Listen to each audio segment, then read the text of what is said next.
मिथिला राज्य के रहने वाले गोनू झा, जो जाति से तो ब्राह्मण थे, परंतु खेती बाड़ी करके अपना गुजारा करते थे। उन्हीं के गांव में घुरिया नाम का एक आदमी था। असल में घुरिया एक चोर उचक्कों की प्रवृत्ति का आदमी था। मेहनत से जी चुराने वाले घुरिया ने गांव के 8-10 आदमियों को अपने साथ इस गलत राह पर डाल दिया था। कई प्रकार की बुरी आदतों का शिकार यह दल चोरी करने में बड़ा ही माहिर था। गांव में बरसात नहीं हुई तो खेतों में काम ढीला पड़ गया। लोग भगवान से मनौती करने लगे कि बरसात हो जाए। आखिरकार बरसात हुई और जमकर हुई। अब तो किसान खेतों में जुट गए।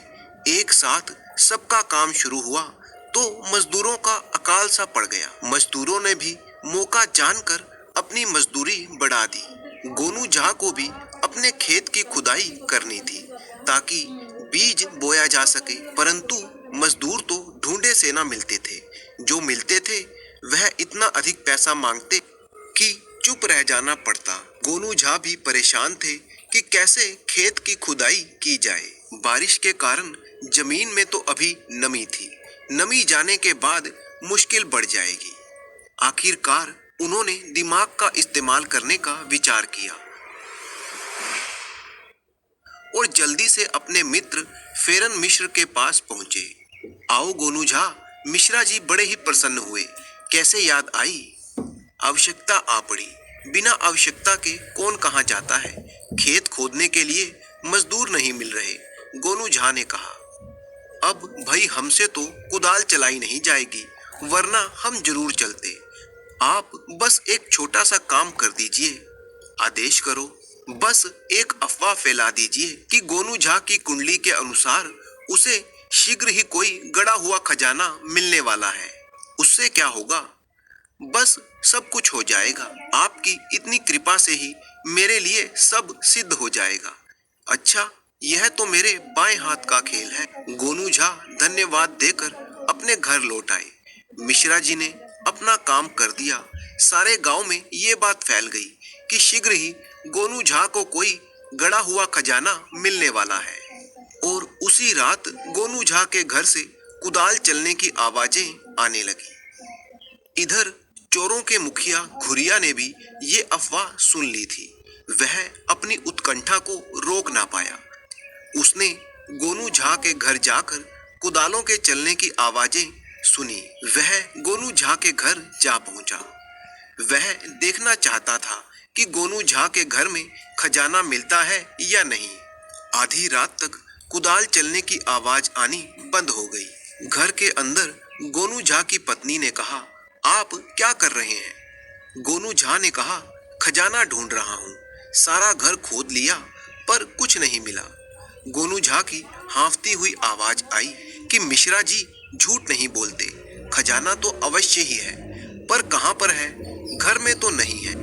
पत्नी बोली, हो सकता है खेतों में हो। ये अब बात मेरी समझ में आई।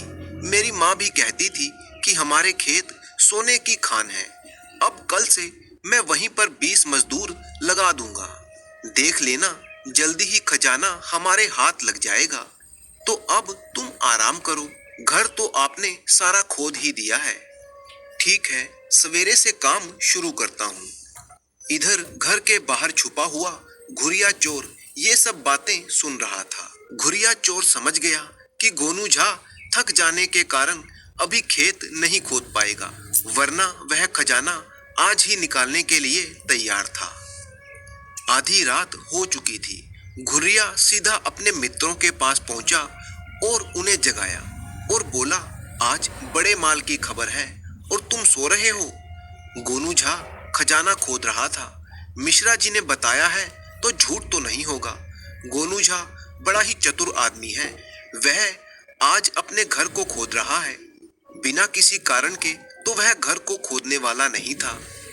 यह बात है, वह बड़ा होशियार आदमी है। उसे घर में खजाना नहीं मिला।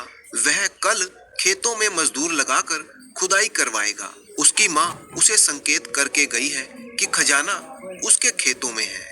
गुरु, फिर तो मजा आ जाएगा। गोनू झा खजाना अपने घर में लाएगा और हम किसी रात को ले उड़ेंगे। तुम मूर्ख हो क्या? घुरिया बोला।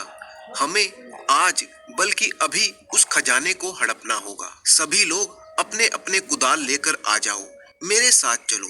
अभी रात का एक पहर बाकी है। हम 8 लोग हैं। जब तक गोनू झा जागकर खेतों में पहुंचेगा, तब तक हम माल बटोर लेंगे। और उसी समय चोर मंडली अपने अपने घरों से कुदाल लेकर आ गई और पहुंच गई गोनू झा के खेतों पर। सभी चोर मिलकर खुदाई करने लगे। एक ने कहा तू यहाँ खोद, तो दूसरे ने कहा तू वहां खोद। पांव फटने तक गोनू झा का सारा खेत खुदा पड़ा था। चोर मंडली इतनी मेहनत करके पस्त हो चुकी थी। एक चोर ने कहा गुरु, कुछ भी हाथ नहीं लगा। घुरिया ने पस्त भाव से कहा हाँ यार, खजाना तो मिला नहीं, लगता है और ज्यादा गहरा है। तभी एक ने कहा गुरु चलो यहाँ से, कोई आ रहा है। घुरिया ने देखा गांव की तरफ से कोई आ रहा था। वह गोनू झा ही होगा, चैन से सोया ना होगा। भागो सब यहाँ से। थके हारे चोर सब भाग लिए।